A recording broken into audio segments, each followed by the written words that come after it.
At what net worth does making more money stop making you happy? What happens when somebody makes all this money and in the end, they say they aren't happy? And if this is true, where is that line? What is the net worth where happiness starts to level off? As an investment advisor, this is something that I've thought about a lot as I've helped clients realize their own financial goals. So in this video, I'm going to walk you through a step-by-step thought exercise for wealth and happiness. And once you walk through this exercise, you will be able to identify at what net worth more money will stop making you happy. Here's the first thing that you need to understand about happiness. Happiness is extremely subjective and it moves with you throughout life. What made me happy at 21 looks completely different from what makes me happy at age 36. If you've never sat down and defined what happiness means to you in the first place, it's easy to let marketing and social influence determine happiness for you. So the beautiful part about building wealth is that you get to create the rules. You get to build the game board, and the game board is based on a concept called the last meaningful dollar. The last meaningful dollar is based on the idea that the cause of all of our suffering is our desires. And therefore, we need to understand what is the progression of our desires so we do not add to our suffering and instead reach the sweet spot of peace and freedom. The last meaningful dollar takes us through a progression of 5 different levels that help us think through this. Level 1 is survival. These are the basic needs like food and shelter. Level 2 is security. This is our sense of safety when the environment around us starts to change. Level 3 is comfort. These are things like a nice home, a better car, fancier clothes.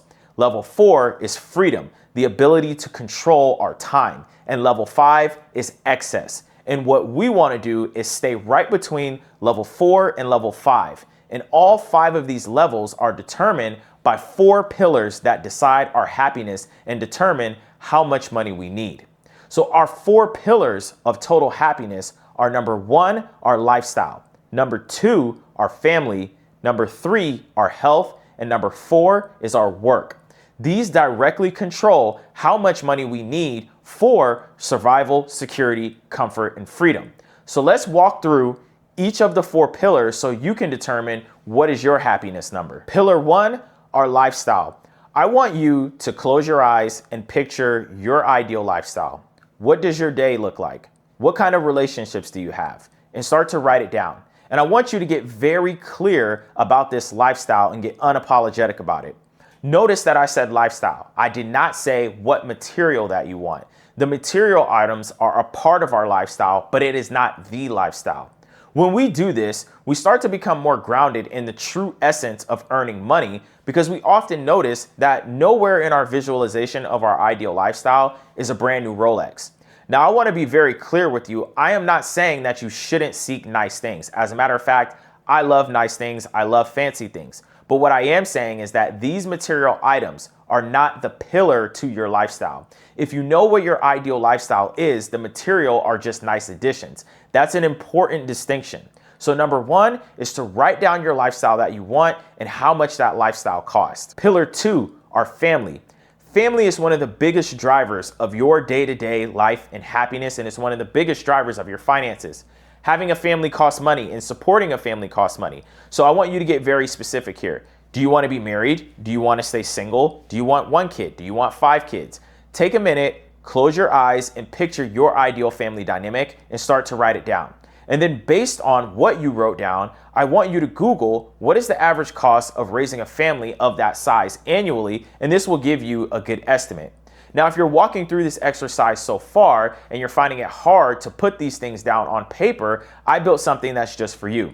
It's called the Investment Blueprint. It's a 10-minute exercise that walks you through a series of questions designed to help you answer these questions. You can grab it for free at www.financewithsantiago.com/blueprint, and I'll also link it in the description. And when you complete this, you'll come out on the other side with an outline that shapes how you build wealth.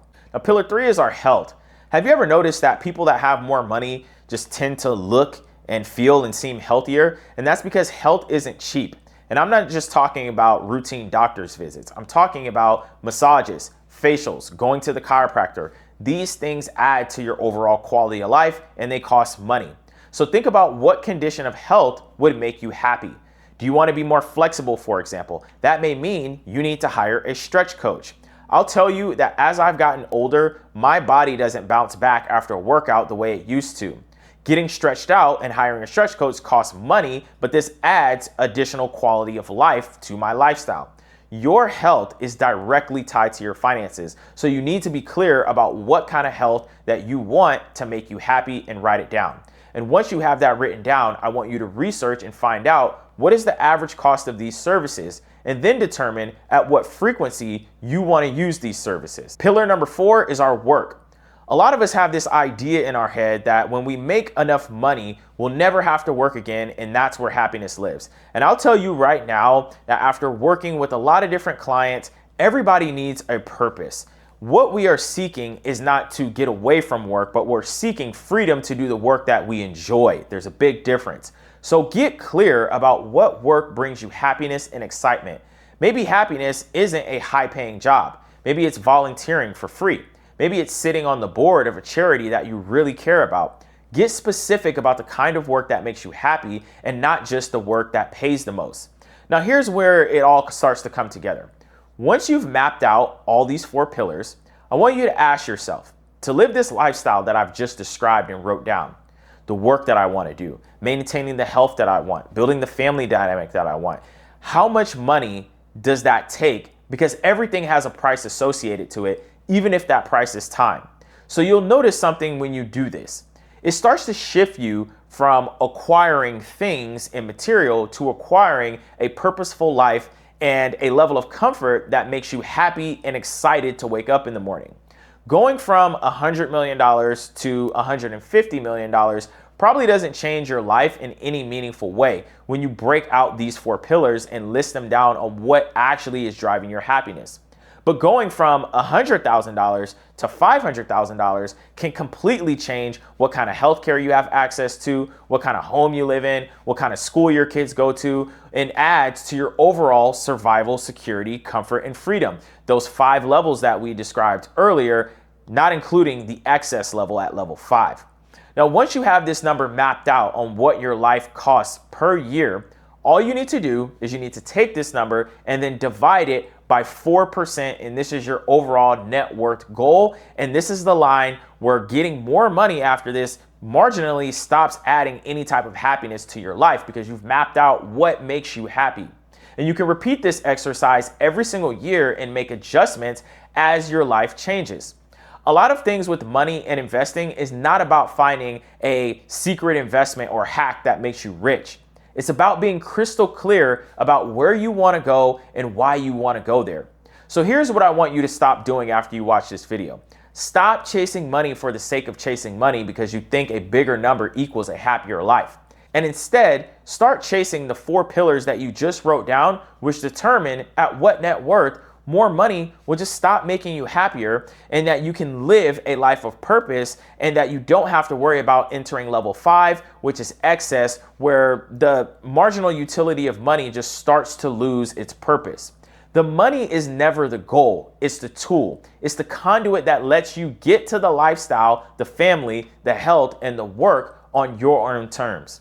So now that you know how to find your happiness number, go check out my next video where I break down how to track whether you're quietly on pace to become a millionaire and reach this happiness number.